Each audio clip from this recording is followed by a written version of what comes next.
Pedro é lá de Anápolis, ele é pastor e viveu parte da adolescência dele lá no MST. Fala, Pedro, tudo bem, meu amigo? Boa noite. Fala, Major, boa noite. Que honra estar aqui com o senhor, viu? Como é que tá, pastor? Como é que tá a nossa cidade de Anápolis? Tudo bem? Anápolis está bem, estamos aqui orando como igreja para chover. Nós estamos aqui se mobilizando para isso porque está muito calor. Mas a gente acredita que esse final de semana vai ser um final de semana de chuva para a gente. Chuva é bênção. Muito bom, meu amigo, muito bom. Eu tô saindo de uma reunião aqui, eu tava explicando pro pessoal, não sei se você tava ouvindo aí, devia estar assistindo, né? A gente participou do PSL, onde o presidente Bivar nos deu a notícia de que realmente vai haver a fusão entre o PSL e o DEM. E acabou que a reunião se estendeu um pouco, e por isso que eu estou fazendo a live já aqui do carro para não atrasar demais. Mas eu estava apresentando você aqui para as pessoas, né? Dizendo que você é pastor da igreja Church in Connection, é a igreja que é dirigida pelo pastor Tiago e pela pastora Kézia, em Anápolis. Nós levamos o presidente Bolsonaro a essa igreja esse ano e foi muito bacana, né? O culto, a presença do presidente e principalmente a recepção de todos vocês. Então já quero fazer de cara um agradecimento e quero, né, pedir para que você se apresente. E a gente vai bater um papo aí sobre as experiências que você me contou aí, que você viveu quando lá internado, lá no acampamento da MST. Então, por favor, se apresente aí, pastor. Pessoal, boa noite a todos que estão aí na live. Primeiramente, é uma honra estar aqui diante de uma autoridade da nossa nação, né? Nós temos sempre orado pelas autoridades constituídas por Deus e é um prazer para mim estar aqui. Eu sou Pedro Pôncio, eu tenho 29 anos, estou no processo de ordenação pastoral dessa igreja extraordinária que é a Church in Connection aqui de Anápolis. Quero louvar a Deus pela vida dos meus pastores, pastor Tiago Cunha, minha pastora Kézia, que estão também orando para que essa mensagem não seja apenas uma live, não seja apenas algo político, mas que seja algo que vem de Deus para abençoar a mentalidade da nossa nação. Eu acho que a mentalidade da nossa geração de jovens, ela está precisando de um bálsamo, né, de verdade, né, para destruir essas ideologias nefastas aí que têm acabado com a nossa nação. Então, eu queria me posicionar não somente como um cidadão, mas também como um homem de Deus, né, para abençoar a nossa nação com essa informação que é necessária, né? Eu vivi a experiência, eu estive lá, e eu acho que isso vai ser libertador para muita gente, Major. Então, eu agradeço demais a oportunidade de estar aqui, né? Esse espaço que o senhor tem dado aqui na sua rede social para a gente falar sobre isso. Meu amigo, eu que agradeço. Muito obrigado por estar conosco aqui. Obrigado por todo o apoio e amizade, né? Eu tenho uma grande admiração pelo trabalho de vocês, da Church, uma grande admiração pelo trabalho do pastor Tiago e tem também uma grande conexão com Anápolis, é uma cidade para mim extremamente importante. É muito querido aqui na cidade, com certeza. Opa, coisa boa, fico muito feliz. Vamos lá, pessoal. Uma vez sou Pedro Pôncio, né? Eu nasci em 26 de fevereiro de 92, eu tenho 29 anos. E a minha história nesse movimento maligno, eu diria, ela começa lá aproximadamente no ano de 2004, quando os meus pais, né, se encontram na cidade de Campo Grande, capital ali do Mato Grosso do Sul. Meus pais, em uma situação de muita pobreza, a gente costuma brincar lá em casa naquela época que até os pobres chamavam a gente de pobre, de tão pobre que nós éramos, né? Os pobres, quando a gente passava na rua, eles olhavam muito pobre. E é aí que começa a história junto ao movimento. Meus pais foram convidados a conhecer o movimento por alguém que fazia parte desse movimento. E quando o pobre chega diante desse movimento, só para vocês terem uma ideia, o Movimento Sem Terra ele não tem um CNPJ, o Movimento Sem Terra ele não é uma instituição, eles se declaram apenas um movimento porque os inúmeros crimes que eles cometem, eles não precisam prestar conta jurídica, não precisam prestar conta judicial diante da sociedade, porque se considera apenas um movimento de influência. Mas quando você se depara com o movimento, no caso dos meus pais na época, eles começam a cooptar essas pessoas, né? Começam a convidar essas pessoas para o movimento, aliciando o pobre e usando, Major, infelizmente, aquilo que mais cativa as pessoas, que é o sonho delas. Todo pobre tem um sonho de ter uma casa, ter um lugar aonde morar, ter um lugar onde viver, né? Ter uma qualidade de vida. E eles se aproveitam da miséria, se aproveitam da pobreza para aliciar essas pessoas. E essas pessoas são convidadas a fazer parte do movimento. E o que vai ser para ficar ali alguns meses, segundo eles, se transformam em vários e vários anos, né?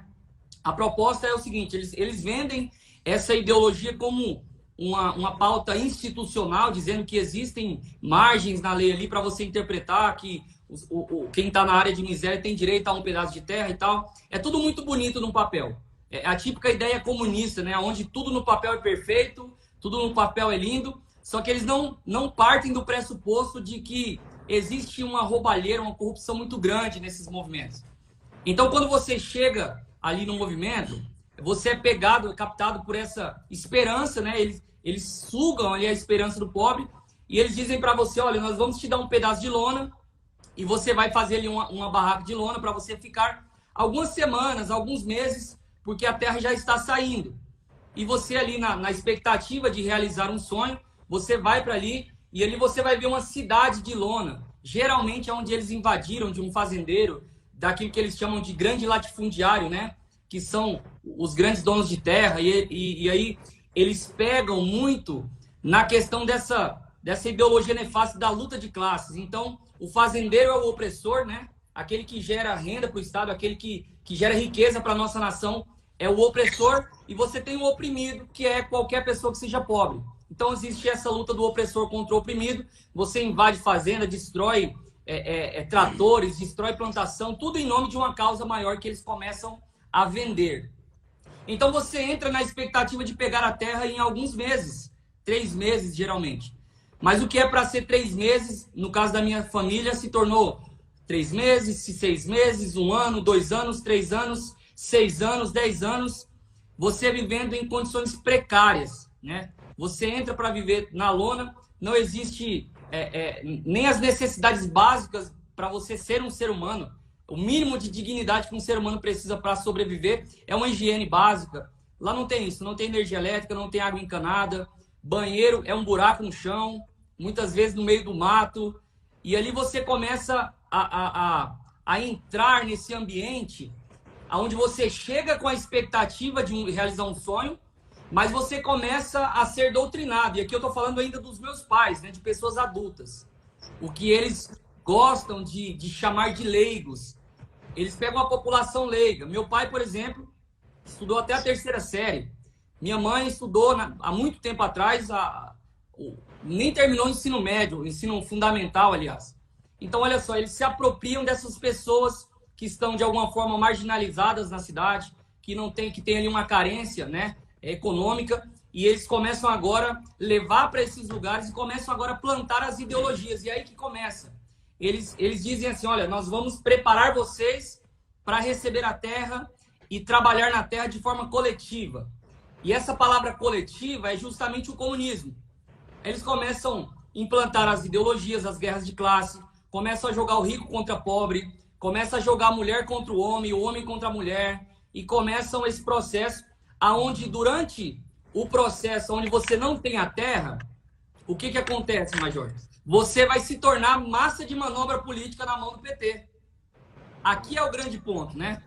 Eles te obrigam a participar de passeatas, o que eles chamam de marchas, na verdade, né? Mas existem algumas coisas que eu me lembro, porque eu passei a minha adolescência e início da juventude toda ali nesse processo, Major. Uma das coisas que eu me lembro, eu estava aqui conversando com o Richels, é que quando você está num acampamento de sem terra e você já está nesse processo de ideologização, existem muitos criminosos que vão para os acampamentos também se esconder. Muito traficante, tem muito bandido que vai para se esconder ali, fugir da cidade, fugir da polícia. E às vezes a PM, a polícia chega até esse lugar para tentar mandado de prisão contra essa pessoa. E nos acampamentos existem uma organização, sim. E existem guaritas nos 4 cantos ali do acampamento, né? E dentro dessas guaritas é uma guarda 24 horas. Quando a polícia chega, eles soltam fogos, uma espécie de favela ali. Quando você solta fogos, existe uma obrigação. Você está no acampamento, você é obrigado a empunhar uma arma branca. E aí que tá, a arma branca, ela é, entre aspas, legal. Então você pega um facão, você pega uma foice, você pega um pedaço de pau. Não importa onde você esteja, não importa o que você esteja fazendo, você precisa se armar e ir até ali a guarita, onde foi soltado aquele fogos, e você aguarda a ordem do militante, que é chamado, inclusive, lá de militante mesmo. E quando o militante diz assim, é para ir para cima, acabou, você está numa guerra, você está vivendo uma revolução. E eu estou falando de homens, eu estou falando de mulheres, e eu também estou falando de crianças, porque eu me lembro quantas vezes eu vi o fogos estourando ali, você vê a fumacinha, você está, às vezes, brincando, pega um pedaço de pau, um facão que seja, e corre para aquele lugar. E o sentimento que tem no coração de uma criança, o sentimento que tem no coração de um adolescente, é de um assassino. É um sentimento covarde de guerrilha. Você foi preparado para estar disposto a matar e morrer pelo movimento. Esse é o sentimento, esse é o nível da ideologização que você é submetido nesse processo. Eu diria que o MST hoje ele é um canal de processamento de idiota útil. Eles fazem isso, eles transformam você no objeto. Primeiro que os pais que chegam ali são pessoas desinformadas, inclusive despolitizadas. São pessoas que não têm nenhum nível cultural para dizer que é da direita ou da esquerda. Eles têm um sonho, eles têm uma esperança, mas eles são dominados por essa corte de bandido que se utilizam do sonho dessas pessoas para então usar como massa de manobra política. Quantas e quantas vezes meus pais foram para marcha para Brasília? Quantas vezes eu, como criança, como adolescente, fui para a cidade fazer marcha a quilômetros de distância ali na capital, em Campo Grande, aonde eu me lembro de algumas cenas, uma delas, quando algumas pessoas iam na frente, né, para fechar a rua, e elas apresentavam uma bandeira do MST. E quando aquele carro estava com pressa ou queria passar, as pessoas esmurravam o capô daqueles carros e não demorava muito para aquele carro estar cercado de centenas de pessoas com boné, camiseta vermelha, tudo vermelho, boné do PT e tudo aquilo, com um sentimento revolucionário de assassinato, assim, de acabar com aquela pessoa ali. Um cidadão comum que estava indo para o trabalho ou que estava com a filha doente ali dentro do carro querendo levar para o hospital, não interessa. Existe um sentimento por essa causa e esse sentimento ele leva a pessoa a fazer atrocidades, a cometer atrocidades. Então esse é o sentimento que tem no coração. Uma outra cena que eu me lembro, quando nós estávamos invadindo o INCRA lá em Campo Grande, e eu criança. Só que as crianças, muitas das vezes, elas iam na frente. Eles usavam as crianças para ir na frente. Quando nós chegamos no INCRA, tinha uma mureta... Você tinha quantos anos, Pedro? A partir dos 12, 13 anos de idade. 12, 13 anos de idade, uma criança. E tinha uma mureta e tinha uma grade, né, no portão. E eu me lembro que nós chegamos em 3 ou 4 crianças ali, 1 ou 2 jovens, e começamos a escalar aquela mureta para atravessar, para pular e invadir o INCRA. Só que tinha uma guarda armada lá dentro. E a arma estava exposta assim, e de repente o rapaz sacou a arma e nós continuamos subindo aquela grade. E ele apontou a arma, nós continuamos subindo aquela grade. Quando a gente viu que estava realmente perigoso, nós só demos um grito, um assovio assim, centenas de pessoas que já estavam chegando daquela marcha, militantes, coordenadores, eles então começaram a levantar os facões, as foices ali, e intimida aquela guarda armada, e a gente então pula ali dentro do INCRA, escala o segundo andar do INCRA ali pelas paredes, e a gente começa a fazer arruaça lá dentro, cantando música do movimento, batendo tambor, e toda aquela coisa toda. Só que quando eu me lembro que eu era uma criança, um adolescente, início da adolescência ali, eu fico pensando a que nível de ideologia, a que nível de doutrinação essas pessoas estão sendo submetidas, assim como eu fui. E a gente vai ver, Major, o que hoje é chamado pelo próprio Lula do Exército Vermelho. O Exército Vermelho. Por quê? Porque, olha só, as pessoas... Aqui que eu quero entrar. As pessoas não têm dimensão do que está acontecendo hoje nesse sem terra. As pessoas não têm dimensão do que está acontecendo agora nos acampamentos do MST. São milhares, eu não estou falando de centenas, estou falando de milhares de crianças que direto estão indo para encontros financiados pelo próprio governo, pelo pagador de impostos. Elas vão para esses encontros e está sendo gerado uma espécie de milícia, uma espécie de exército paralelo à nossa nação para fins malignos, para fins demoníacos, como uma possível, sei lá, ditadura do proletariado, que é o sonho de todo comunista, é o sonho de ganhar a partir de uma luta armada. Então, quando você vai para esses encontros, chamado Encontro Sem Terrinha, e eu queria até que o pessoal que está nos assistindo aqui compartilhasse essa live, eu acredito que muita gente precisa ouvir essa mensagem. Então, olha só, você vai para esse encontro... Mas, Pedro, mas não é mais financiado pelo governo. O governo Bolsonaro... Hoje não, né? Graças a Deus. Hoje mas na época do Lula, na época sim. era, né? Na época do Lula, eu me lembro de algumas informações que chegavam anualmente, eu não sei, R$1 bilhão entregue na mão desses movimentos, Major. É bilhão, não estou falando de milhões, estou falando de bilhões. Para quê? Para doutrinação. A criança, ela vai para esse movimento, para esse ambiente ali, né? Esse ambiente que eles chamam de uma conferência ou encontro sem terrinha. E o lema de uma criança lá é o seguinte: brincar, sorrir e lutar. Já começa por aí. Eles nos ensinavam a idolatrar homens tiranos como Ernesto Guevara de la Cerda, Che Guevara, conhecido como Che Guevara. Homens assim demoníacos como Carlos Marighella, que foi um dos maiores inimigos da nossa nação. Como é que é aquela poesia que você falou do George W. Bush lá? Ah, sim. O nível de amor que eles nos ensinavam, que nos pregavam lá, era o seguinte: olha o nível da poesia que eles nos ensinavam nesses ambientes. Eu era um adolescente, uma criança, e eles ensinavam poesias desse tipo aqui, ó. Satanás desocupado teve uma ideia infernal. Foi criar uma serpente para fazer somente o mal. Pegou 10 cachorros doidos, leite de canguru, urina de 3 gambás e a tripa de um urubu. O espírito de Caim, cachaça de cana preta, 20 quilos de maconha e a capa do capeta. 1 litro de gramocil, algumas bicheiras de porco, 20 doenças do mundo e um maribondo caboclo. Tudo isso foi colocado numa panela a ferver e assim criou forma de gente como o diabo quis fazer. Satanás, achando pouco, misturou merda de porco até achar que ficou a puxa. E ao soltá-lo pelo mundo, batizou o vagabundo por George W. Bush. Olha o nível da doutrinação e olha o nível... E isso para um adolescente, para uma criança decorar. Eu lembro também que você contou para mim como é que era, assim, um dos fatores que te libertou foi chegar até Jesus, foi conhecer, né, a religião e tal. Mas como é que era tratada a questão da religião dentro do acampamento? Major, eles odeiam Deus.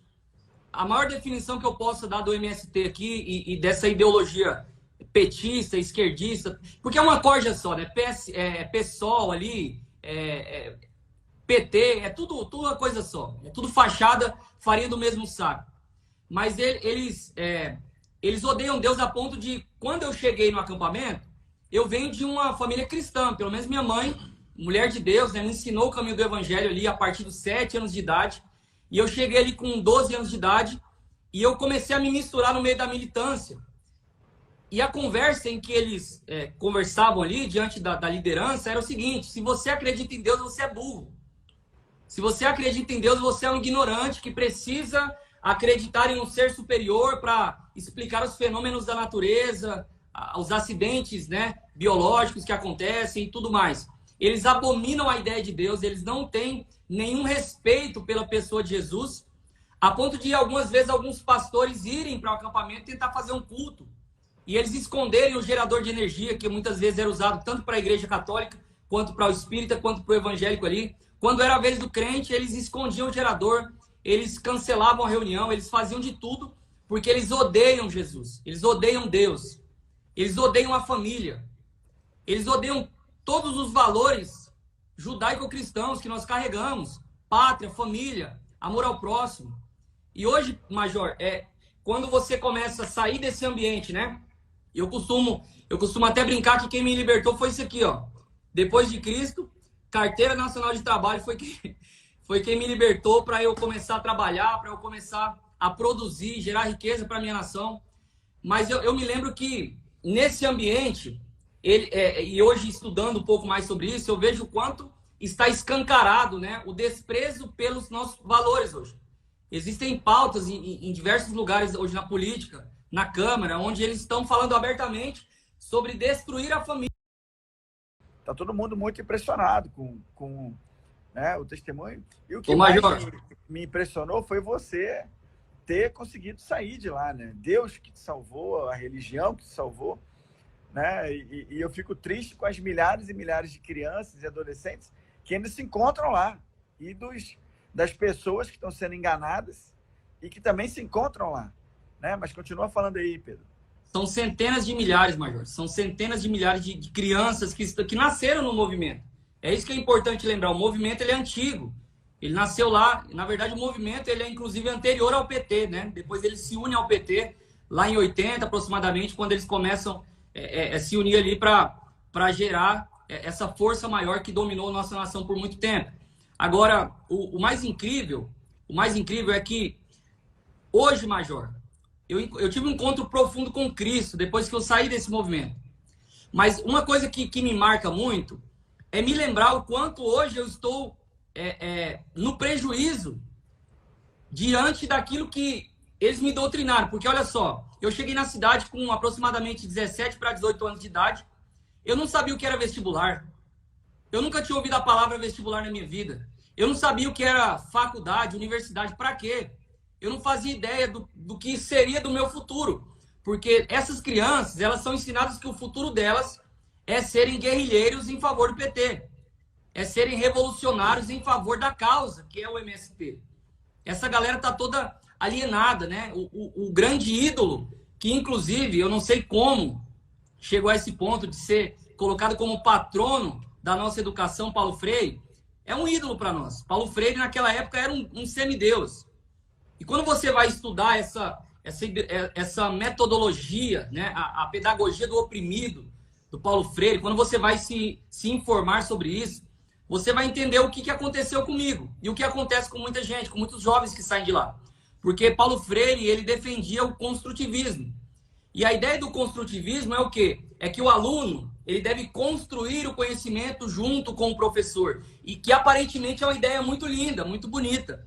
Mas o que esconde esse construtivismo que Paulo Freire implantou de forma estrutural na nossa nação é que não existe o certo e o errado. Não existe essa de o professor saber e o aluno ter que aprender. Inclusive, uma frase muito conhecida de Paulo Freire é que não existe saber errado. Existe o que existe é uma pluralidade de saberes. Ou seja, o professor, e aí ele pega essa ideia construtivista lá de Piaget e ele vai unir isso, né, ao marxismo, que era a grande sacada ali de Paulo Freire, era a ideologia que estava impregnada nele. E ele começa a trazer agora uma ideia de que o professor não tem autoridade. O professor não existe uma escala de hierarquia, o marxismo prega isso. Então, o que o professor está fazendo dentro da sala de aula?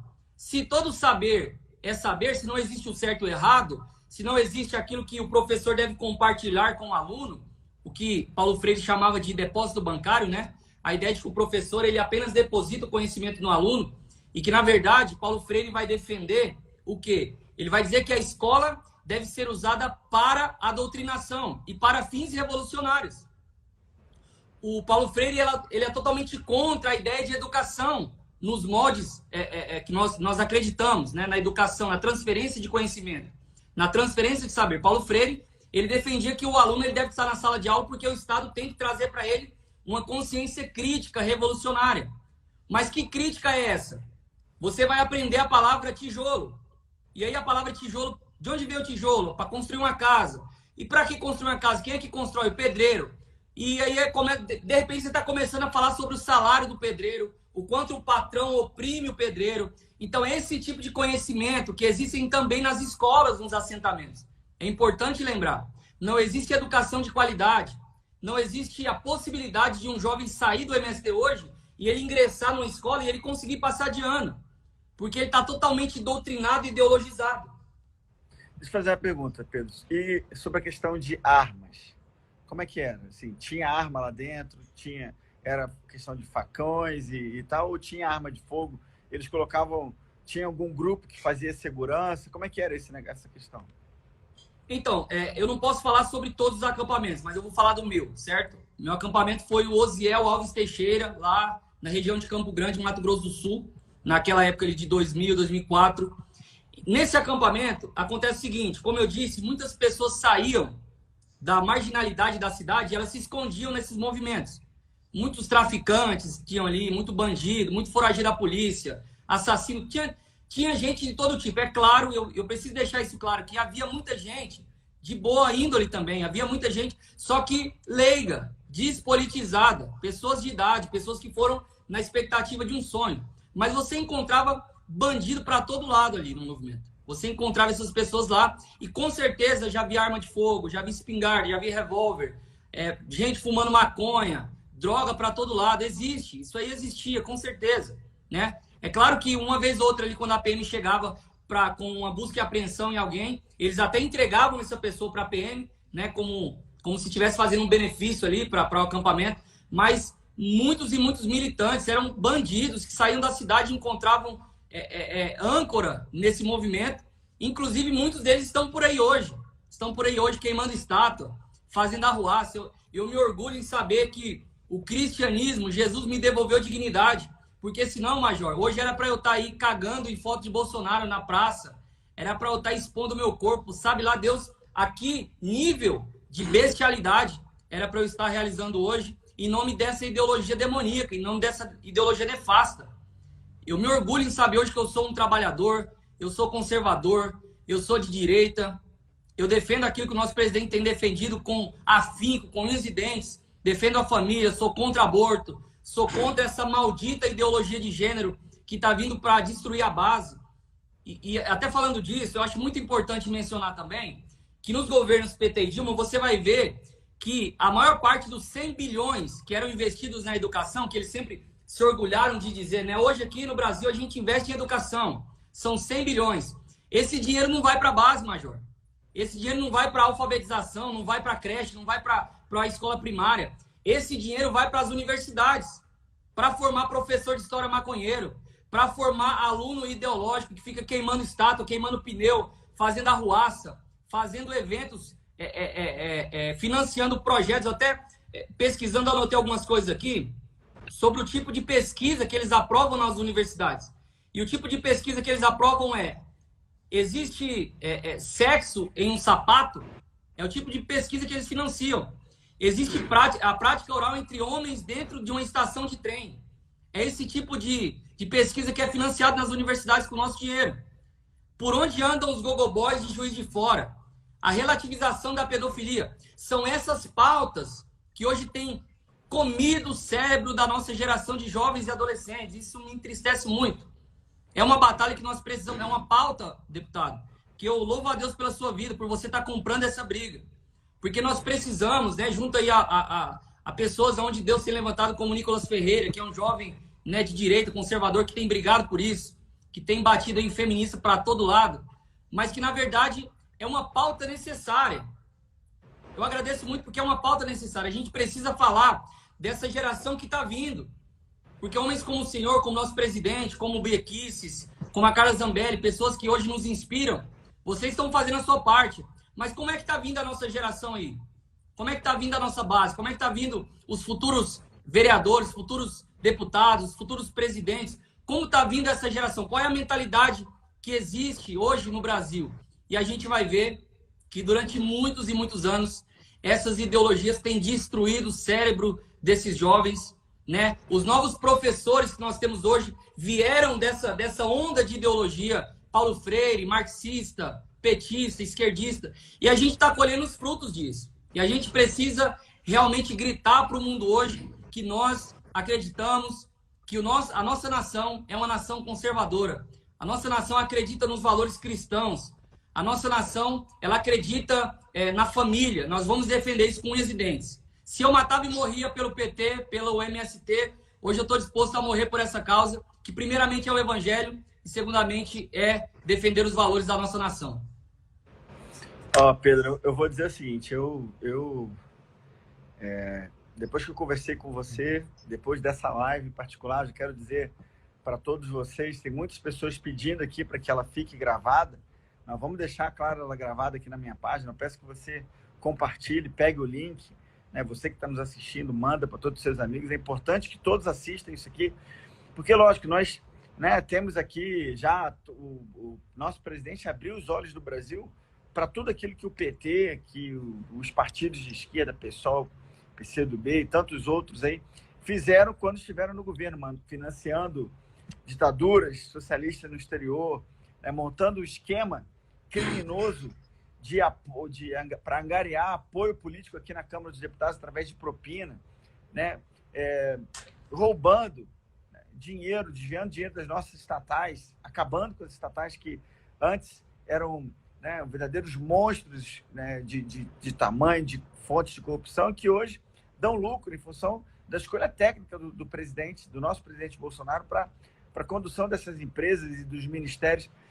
Mas, tipo assim, nós todos sabíamos disso. Mas quando a gente vê um depoimento de um jovem, né, que foi criança e adolescente lá dentro, e ele viu, ele viveu, é muito mais chocante. É por isso que as pessoas estão olhando aqui, muitos até pedindo para você divulgar o seu perfil, porque elas querem te seguir, elas querem ouvir mais de você. Isso é importante, que você passe aqui o seu perfil, para que as pessoas te sigam. Eu concito você a falar cada vez mais sobre isso, porque as pessoas precisam saber, inclusive, que existem crianças e adolescentes nesse momento, nesses acampamentos espalhados pelo Brasil, e que a forma de nós combatermos isso é elegermos não só o nosso presidente ano que vem, reeleger, mas também continuar elegendo presidentes, deputados, senadores, vereadores, governadores, prefeitos, que sejam avessos, que sejam contrários, que combatam essa ideologia que não tem nada a ver com os valores cristãos, com os valores que foram construídos da nossa nação desde lá atrás, desde 1500, né, que nós estamos construindo aqui no nosso Brasil há muito tempo. E eles querem subverter, querem colocar ideologia de gênero, querem, né, descriminalizar as drogas, descriminalizar o aborto, né? Eles querem destruir a nossa família, querem abolir a nossa crença em Deus, em Jesus, e tudo isso precisa ser combatido. Então, eu fico muito feliz. Eu vou pedir, Pedro, para que você dê uma mensagem final, porque eu já estou sendo acionado aqui, a nossa Comissão Especial da Reforma Administrativa já está em pleno funcionamento. Eu preciso descer, né, como líder do PSL, eu tenho que conduzir as votações aqui do nosso partido, mas eu queria que você mandasse uma mensagem final, principalmente para as crianças, adolescentes, e também para aquelas pessoas que ainda têm alguma dúvida. Não é possível. Aqui nessa live eu acho que não tem, né? Porque nós somos, né, de direita, conservadores. É muito provável que todo mundo que esteja aqui já saiba, tenha uma mínima noção. Mas ouvir de você é especial, é importante, e eu já queria agradecer desde já. Mas eu queria te pedir para que você mandasse uma mensagem final para que a gente possa caminhar aí para o encerramento. Major, eu mandei uma foto para o senhor, quero mostrar aqui, porque como diz, aqui a gente mata a cobra e mostra o pau, né? Esse aqui sou eu, de bonezinho vermelho do MST, lá no Encontro Sem Terrinha. Eu deveria ter aqui uns 13 anos de idade, tá eu lá com meus amigos, muitos desses, inclusive, hoje são os atuais militantes aí do movimento, né? Pessoas que passaram por um processo de lavagem cerebral tão grande que hoje estão na luta aí diante dessa ideologia demoníaca. Só para finalizar a minha fala, eu acho importante ressaltar que eles prometem a terra e não entregam. E essa é uma grande questão. Porque hoje, quando você vai visitar os meus pais continuam pobres. Da mesma forma que entraram, continuam. Não mudou nada. Eu, inclusive, fiz um vídeo, depois eu vou até enviar para o senhor, onde eu estou lá e eu mostro que todo aquele aparato que eles prometiam diante da casa, da Caixa, o financiamento, você vai plantar, você vai trabalhar, isso não existe. Eles iludem o povo, né? E que você vai ficar ali 1 ano, 2 anos, 3 anos, 5 anos, 10 anos, e eles vão usando essa galera como massa de manobra para eleger novamente os governos Lula, Dilma, e eles ficam ali sugando a esperança do pobre, enquanto eles manipulam essas pessoas e não oferecem nada em troca. Então, quero deixar essa mensagem final para você, que algum dia já passou pela sua cabeça. Imagino que nessa live ninguém, mas talvez alguém possa ver esse vídeo novamente. Você que não conhece a realidade, que olha lá o Sem Terra e fica com pena, e fica com dó, a melhor coisa que você poderia fazer é você abrir a mente dessas pessoas. É você dar uma mensagem para mostrar para elas a verdade. E é essa mensagem que eu quero finalizar passando aqui para essa geração de jovens que, quem sabe, porventura se encontram em um desses acampamentos. Não caiam nessa armadilha. Você não vai conquistar nada esperando nada do governo. O governo não é um Deus. Você conquista as coisas com isso aqui, ó. É com isso aqui que você conquista algo na vida. Carteira de trabalho. É trabalhando.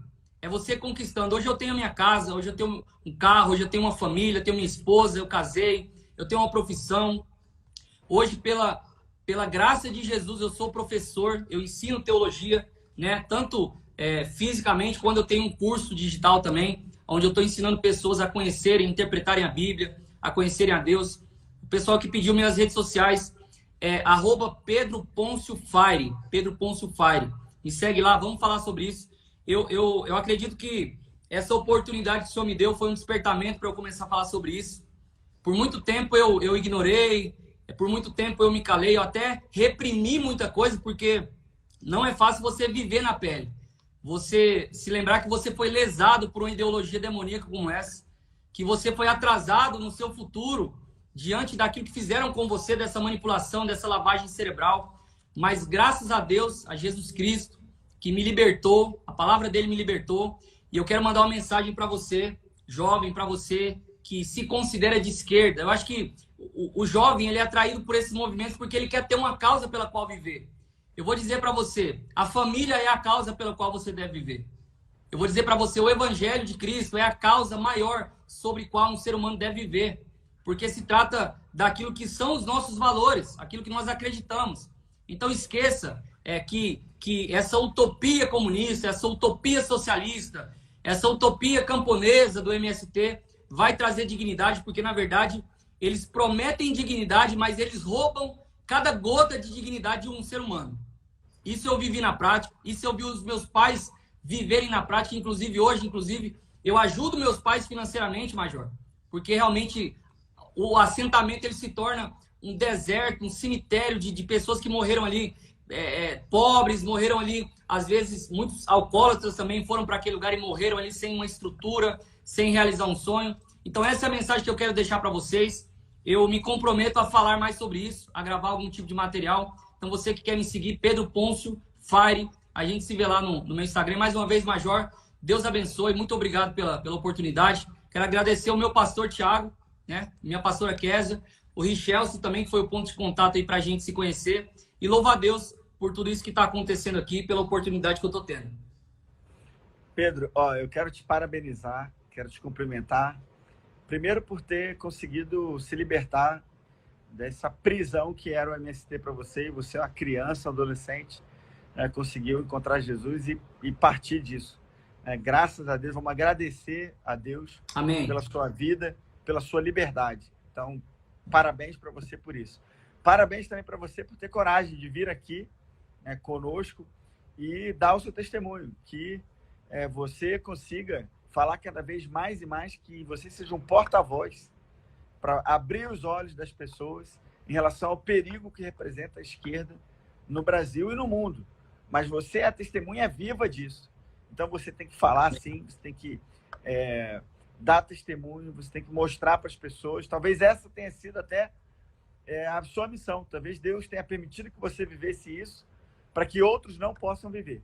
Entendeu? Talvez Deus tenha permitido que você sofresse essas humilhações, essas perseguições, essas privações, para que você abrisse os olhos de outras pessoas, para que outras pessoas não passem. Eu saí do acampamento aos 17 anos, e quem é cristão aí, principalmente pentecostal, vai entender o que eu estou falando. Eu saí debaixo de uma palavra, onde uma missionária liberou uma palavra sobre mim, e Deus disse que me colocaria, quando eu saísse de lá, entre os maiores líderes dessa nação. E eu fiquei pensando como isso seria possível. Eu saí de um lugar esquecido, um lugar miserável, um lugar onde não tinha nenhuma perspectiva de futuro, e eu vejo hoje o cumprimento dessa promessa diante da sua pessoa, diante da autoridade constituída por Deus. Essa promessa tem sido real na minha vida. Eu estou diante de um dos maiores líderes da minha nação, que é o Senhor, e eu sou grato a Deus mais uma vez, porque aquele Deus que promete é o mesmo Deus que cumpre. Eu que agradeço.